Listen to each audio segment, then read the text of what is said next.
My name is Darren Mara. I'm about 2 years off 40 and I've been experimenting on my own body to try to slow aging.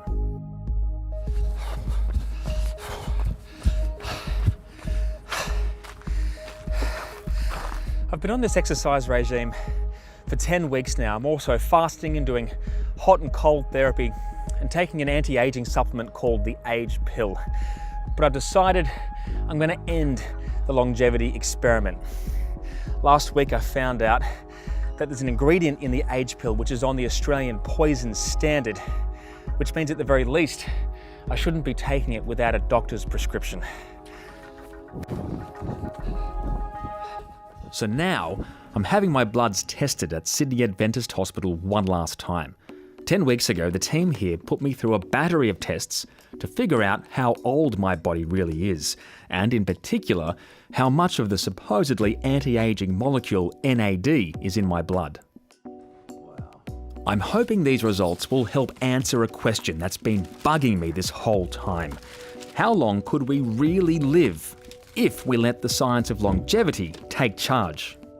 Well, so there's a conservative answer and a dreaming answer. Harvard geneticist David Sinclair is the man many are turning to for the answers about longevity. Assuming that we keep making medical breakthroughs the same rate that we have for the last 200 years, a child born today will live on average, not maximum, but on average to 104 years old.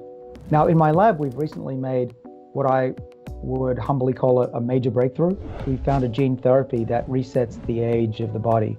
Sinclair says his lab has been able to retrieve the original genetic information from deep within the cells of mice to literally rewind their biological clock. There could be a day where you inject yourself with this gene therapy and you turn it on every 10 years and go back for 10 years. And maybe we just keep repeating this reset. And if that comes true, then I would say all bets are off. I love the idea that I'm going to live forever. I love the idea that I don't have to contemplate death and mortality. But just because I want it doesn't mean it's good for me. You can trust an ethicist to throw a spanner in the works. When you're offering someone the holy grail of kind of, eternal life or increased vitality or eternal youth, if it is successful at a scale we haven't anticipated, what does that mean? He's got a point. With the declining birth rate and people living longer, what does that mean for work and retirement, the burden on the healthcare system? All of the social inequalities that arise in society play out in healthcare. So the people whose lives are going to be prolonged are the people who are very wealthy, who can afford the treatments. And so one of the concerns of this is that, death as this kind of natural equalizer suddenly isn't a natural equalizer anymore, and you can afford, if you have enough money, to prolong your life, and that's not something that is available to everyone. And now it's time to find out if that equalizer is any further away from me than it was 10 weeks ago. Hey, Doc. Hi Darren, long time no see. It has been, yeah. So tell me, am I younger or older? What do the tests say? Well, the results are in, let's find out. What we can see is that the glucose has slightly improved and a very small improvement in your cholesterol. Probably overtly not that significant, but it's, a nice trend. But other factors hadn't changed at all. So your blood pressure was exactly the same, and in fact your muscle mass had slightly gone down. The tests basically say that you're the same age. Are you disappointed? I am a little bit disappointed. I had more faith in my body. I thought that I'd be able to make more of a change. The things that you did to your body, I don't think did any particular harm in the short term of your use, but I don't think they benefited you at all. But before we write off this whole experiment, there's one more test, measuring my levels of the supposedly anti-aging molecule NAD. So Darren, when you came to us before the experiment, you had an NAD which was sitting around about where we would consider average, around about 24.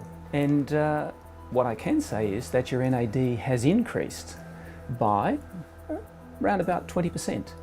20% suggests that you've done something significant to actually increase your NAD. It's a major metabolic switch.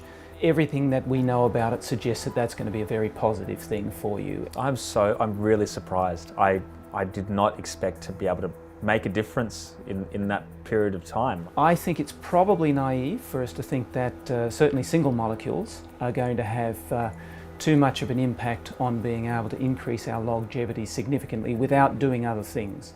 It may be an important part of the elixir of life, but it itself is probably not the elixir of life. In time, we expect that life expectancy will stretch out a little bit more, but it's going to start to plateau because we're now up against the basic biological processes that are almost inbuilt into us to expire. And so that's the next challenge for medicine, for us to overcome that if we choose to endeavour to. The science of longevity has come a long way to answering the question of how to slow aging, but the answer is probably still one you're not going to like. There is no magic bullet. It's hard work. It's about exercising more, eating less, sleeping right. We kind of already knew that, didn't we? Now you can be a pessimist about that, or you can choose to take the view that what science is actually telling you is that the power to live a longer, healthier life is already in your hands. And it doesn't come in a pill, at least not yet anyway.